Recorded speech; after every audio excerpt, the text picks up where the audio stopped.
एक जानिब नून लीग और पीपल्स पार्टी ने इंतखाबी इत्तेहाद तश्कील दे दिया है तो दूसरी जानिब तहरीक इंसाफ की आज़ाद अरकान भी सुन्नी इत्तेहाद काउंसिल में शामिल होने जा रहे हैं। इलेक्शन कमीशन में सुन्नी इत्तेहाद काउंसिल ने मजमूई तौर पर 285 अरकान के हल्फनामे जमा करवाए हैं। सो इस वक्त नंबर गेम क्या बन रहा है, हम उसको भी देख लेते हैं। इन हल्फनामों में कितने अरकान कौमी असम्बली और कितने सूबाई असम्बली के हैं, let's have a look. Sunni Ittehad council ने 86 अरकान कौमी असम्बली के हल्फनामे जमा करवाए। पंजाब असम्बली में 105 अरकान के हल्फनामे जमा करवाए गए हैं। खैबर पख्तूनख्वा असम्बली के 85 और सिंध असम्बली के 8 अरकान के हल्फनामे जमा करवाए गए हैं। सुन्नी इत्तेहाद काउंसिल ने इलेक्शन कमीशन की मुकर्रर तारीख तक मखसूस नशिस्तों की फहरिस्त जमा नहीं करवाई। सुन्नी इत्तेहाद काउंसिल को मखसूस नशिस्तों के हसूल के लिए एक कानूनी लड़ाई लड़ना पड़ सकती है। तहरीक इंसाफ के आज़ाद अरकान सुन्नी इत्तेहाद काउंसिल में शमूलियत के बाद पार्टी पॉलिसी के बगैर फ्लोर क्रॉसिंग नहीं कर सकेंगे। साहबजादा हामिद रज़ा हमारे साथ मौजूद है। Thank you so much for being on the programme. Hamid साहब, अब तक की जो मालूमात हमारे पास हैं और जो मैंने दिखाई भी हैं, ये एक नंबर है, लेकिन क्योंकि असल में ये आपके पास जमा है हल्फनामे, सो एग्जैक्ट नंबर अगर आप हमें बता दें, कोई कमी पेशी है तो। जी बिस्मिल्लाहिर्रहमानिर्रहीम, बहुत शुक्रिया। देखें, अभी तक जो लेटेस्ट नंबर्स हैं उसके अंदर नेशनल असम्बली के अंदर 87 हमारे हलफनामे जमा करवाए जा चुके हैं इलेक्शन कमीशन में, और पार्टी के एक्सेप्टेंस लेटर्स भी। 3 हमारे जो कैंडिडेट्स हैं, चूंकि उनका रिजल्ट रोक लिया गया है, नोटिफिकेशन रोक लिया गया है, जिसमें एक मानसेरा का हल्का है और दीगर 2 हल्के हैं, तो ये हमारे और लेकिन उनके भी हमने फॉर्म 45, 47 और 49 के मुताबिक जो डॉक्यूमेंट्स हैं वो इलेक्शन कमीशन ऑफ पाकिस्तान में सबमिट करवा दिए हैं। So this is 90। और जो हमारे 4 अरकान हैं उनको हम इंडिपेंडेंट रख रहे हैं, क्योंकि उसके हवाला से मुस्तकबिल के हवाला से एक पॉलिसी तय हुई है। तो इस लिहाज से हमारा 94 का जो फिगर है वो इस वक्त नेशनल असम्बली में मौजूद है। पंजाब असम्बली के अंदर इस वक्त आज़ाद, ये बड़ी इंटरेस्टिंग बात आपने बताई। किनको? वो मैं नाम शायद आपको डिस्क्लोज ना कर सकूं, लेकिन कल तक इंशाल्लाह आपको पता लग जाएगा। लेकिन वो फॉर सम टेक्निकल रीजंस है जिनको हम रख रहे हैं, और वो एक हिकमत अमली के तहत है।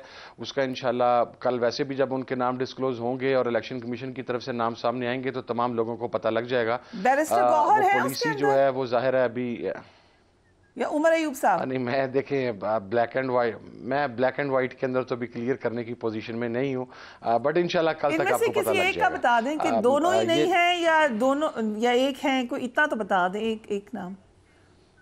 प्रिया बहन, मसला ये है कि देखें, जब आप ऑन ओथ किसी चीज़ के ऊपर होते हैं तो मेरा ख्याल है कि I am in no position to confirm, लेकिन कल वैसे भी आपको पता लग ही जाना है जब इलेक्शन कमीशन से वो डिटेल सामने आएंगी। ये हम कह सकते हैं, हो सकता है इनमें से कोई एक प्राइम मिनिस्टर के कैंडिडेट हो और ये सोचा गया हो कि सुन्नी इत्तेहाद काउंसिल के प्लेटफॉर्म की बजाय वो इंडिपेंडेंट प्लेटफॉर्म से एज प्राइम मिनिस्टर कैंडिडेट हो। Is that a possibility? नहीं, वो कैंडिडेचर की वजह से पार्टी ज्वाइनिंग नहीं रोकेगी सुन्नी इत्तेहाद काउंसिल की। वो कुछ और रीजंस के ऊपर है, वो हमारी फ्यूचर प्लानिंग का हिस्सा है। ये मैं कंफर्म कर सकता हूं कि that is not because of the candidature. जी ओके, सो फ्यूचर प्लानिंग अगर है साहबजादा साहब, तो ये बड़ी गलती हुई है कि रिजर्व सीट्स जमा ही नहीं कराई। आपने लिस्ट जमा नहीं करवाई थी? अच्छा, नहीं, उसके अंदर मैं बहन आपको एक चीज़ क्लियर कर दूं। देखें, जब भी आप किसी अलायंस के अंदर जाते हैं तो अलायंस की तरफ से एक लिस्ट जमा करवाई जाती है जो कि एक ही लिस्ट होती है।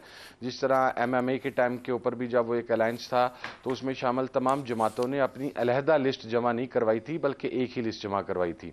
अभी भी चूँकि इंतखाबात का ऐलान होने से पहले सुन्नी इत्तेहाद काउंसिल में और मजलिस वहदत मुस्लिमीन और as a major ally Pakistan Tehreek Insaf के दरमियान इत्तेहाद हो चुका था, तो जो लिस्ट हमने जमा करवाई थी वो अकॉर्डिंगली करवाई थी और उसके अंदर तमाम कानूनी ज़ाब्तों को पूरा किया गया था, और वो तीनों पार्टीज़ की तरफ से मुश्तरका लिस्ट थी।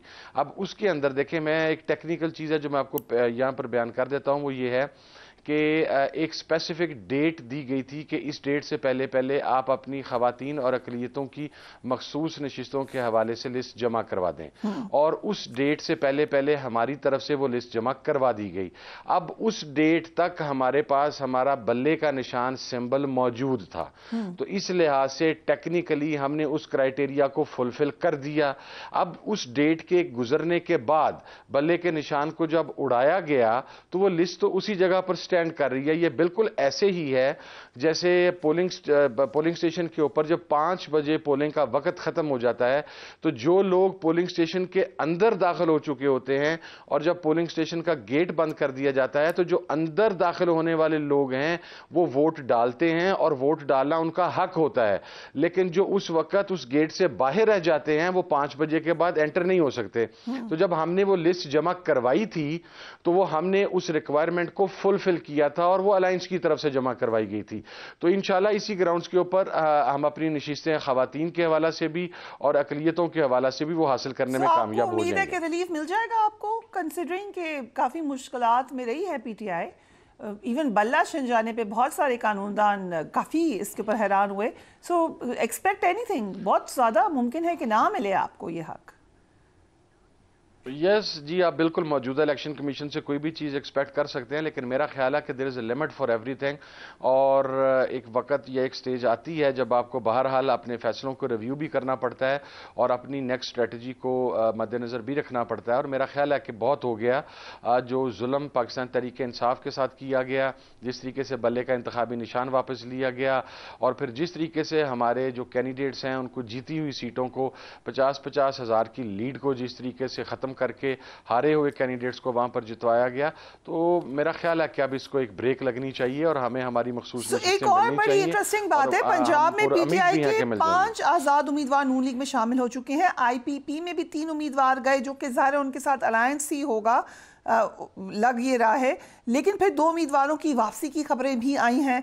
क्योंकि आपके पास एग्जैक्ट लिस्ट है कितने लोग पीएमएलएन में जा चुके हैं पंजाब में, वो तो कह रहे हैं हमारी 3rd-4th मेजॉरिटी होने जा रही है, 3/4 नहीं था। 3rd-4th तो कोई मेजॉरिटी नहीं होने जा रही। पंजाब के अंदर भी हम मेजॉरिटी के अंदर हैं, चूंकि पूरे मीडिया का और तमाम पार्टीज़ का फोकस नेशनल असम्बली के ऊपर था, जिसकी वजह से प्रोविंशियल असम्बलीज़ के अंदर होने वाली धांधली उस तरीके से मीडिया के ऊपर हाईलाइट नहीं हो सकी या उन्हें नहीं किया जा सका। पंजाब असम्बली के अंदर भी जो फॉर्म 45 के मुताबिक रिजल्ट हमारे पास मौजूद हैं उसमें पाकिस्तान तहरीक इंसाफ के हमायत याफ्ता उम्मीदवारान जो हैं वो सिंपल मेजॉरिटी से हुकूमत बनाने की पोजीशन में हैं।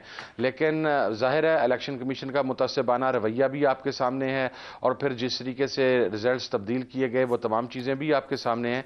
लेकिन आज की डेट तक अभी तक हम पंजाब असम्बली में 107 उम्मीदवारान के जो बयान हल्फी हैं और पार्टी एक्सेप्टेंस लेटर्स हैं वो जमा करवा चुके हैं पंजाब असम्बली। ये कह रहे हैं कि लिस्ट वही होगी हामिद रज़ा साहब जो कि पीटीआई ने दी है माइनॉरिटीज़ की और ख़वातीन की, उसमें से आएंगे मेंबर नेशनल जी असेंबली? बिल्कुल, या आपकी भी इनपुट होगी? इसलिए कि वो लिस्ट नहीं, हम तो अपने तौर पर अब जाहिर है एक जमात के तौर पर तमाम लोगों ने शमूलियत उसके अंदर इख्तियार की है और ये राइट आपको आईन पाकिस्तान देता है और इलेक्शन एक्ट आपको देता है, उसकी बुनियाद के ऊपर भी हम क्लेम करने के लिए जा रहे हैं। और दूसरा मैंने जो आपको टेक्निकल बात बताई कि वो भी जो पाकिस्तान तहरीक इंसाफ की लिस्ट थी वो सिर्फ तहरीक इंसाफ की लिस्ट नहीं थी, वो तमाम एलाइड फोर्सेज की मुश्तरका लिस्ट थी। तो हमारे पास ये 2 बहुत सॉलिड ग्राउंड्स हैं जिसकी वजह से हम पूरी उम्मीद है कि इंशाल्लाह हम वो नशिस्तें हासिल करने में कामयाब हो जाएंगे।